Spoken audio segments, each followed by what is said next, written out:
guys, welcome to the channel. Welcome to Evita Cooks and Preps. Earlier this morning I picked some fresh chamomile, and keeping in line with the fermented drinks and the all-natural probiotics, I figure I will show you how I make my chamomile fermentation starter or the all-natural probiotic. And I've already washed the chamomile leaves. And usually what I do when I pick it in the morning, even though I don't use any chemicals in my garden, I soak them in some water and a little bit of baking soda and keep them soaked for at least an hour if I'm not pressed for time. So I'm just stripping the leaves of the chamomile, and the smells in this kitchen are incredible. And I'm gonna add about 2 cups of the fresh chamomile into this half-gallon jar.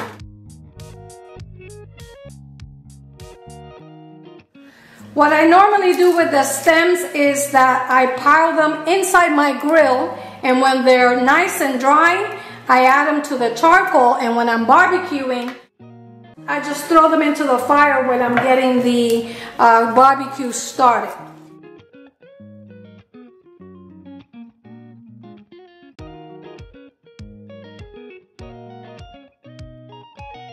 Of course, you can throw these into the compost. And I think I have enough, but I'm going to use this last one. I also have some mint that I'm going to be using later on to make myself a tea.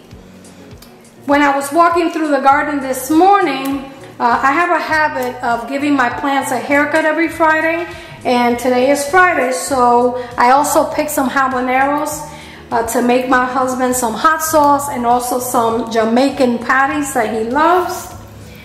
And let's see, we have enough. And even though it seems like a lot, but when you push it down, you end up with about 2 cups of the fresh chamomile leaves. Another way to repurpose your stems is to add them to the base of your plants. In fact, I have some yuca or cassava in my garden currently that I've been piling all the stems or the twigs from my herbs, hoping that I can add more nutrients to the soil and more vitamins.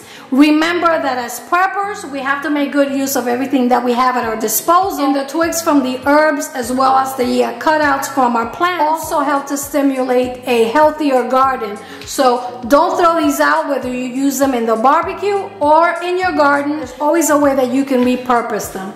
So what I have here is about 2 cups of the chamomile, and I'm making a ½ gallon because this one is quite tasty and I run out of it very quickly. So to the ½ gallon, I'm going to be adding a ½ cup of the organic cane sugar. Remember, I use a ¼ cup for a quart, ½ cup for a ½ gallon, and 1 cup if I was making a gallon of the fermentation starter or the all-natural probiotic. And this one, just like I did with the blackberry, if you want to bruise the chamomile a little, you could do that, and I think I will. So I'm going to grab my pestle and just smash it lightly. And with the help of the sugar, what it does, it just breaks it down slightly, and it begins to release some of those natural oils from the chamomile. Okay. That looks good, and to finish, I'm going to top it with the purified water. You can use distilled water, purified water, filtered water. You can even use filtered rainwater, whatever you have available. Just stay away from city tap chlorinated water. That's a big no-no. Just remember that anytime you add chemicals to a ferment, it may slow down the process. It may even cause the ferment to fail. So stay away from city tap chlorinated water. And basically that's all. I'm going to stir very quickly just to dissolve the sugar slightly. And notice I didn't even dissolve the sugar entirely, and that's fine because during the fermentation process the sugar will dissolve. And in the next 3 to 5 days, if you remember, stir the ferment at least once a day. You don't really have to, but when you do, it just stimulates the fermentation. And this, like I said, it will be ready in about 3 to 5 days. And you want to keep your fermentation starters or your natural probiotics in a warm area of your kitchen if possible, where you will remember that it's there, because if you leave it somewhere else you might forget, and then what you end up with is vinegar as opposed to a fermentation starter, which is not a bad thing. But if you're aiming to make a probiotic, you want to make sure that you bring this into the refrigerator as soon as it ferments. Typically, the fermentation starters or these all-natural waters or probiotics take between 3 to 5 days at room temperature. The variables in the time are the environment, number one, and also the internal temperature of your home. That is vital and key to obtain a good fermentation. Internally, my house usually is between 75 to 77 degrees.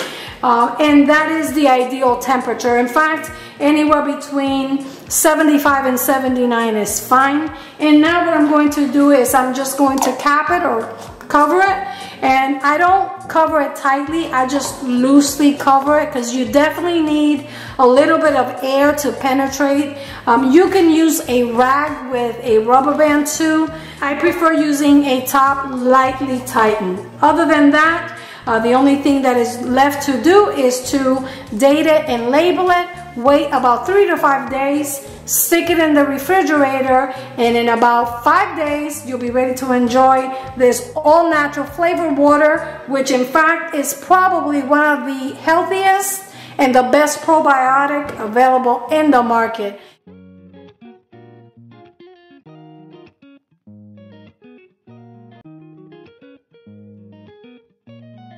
And don't forget to check out this playlist for more information about the all-natural probiotics and flavored waters like this one, so that you can get a more in-depth explanation as to what they are and how I use them and how you can make these at home. And for more interesting tutorials like this one, consider subscribing to the channel. Like, share, and comment for the YouTube algorithm. Don't forget, that's the easiest way that you can support the channel, and activate the bell so you never miss out on any of my videos. Until next time, I'm Evita, cooks and preps. Cheers to your health. You really have to try it.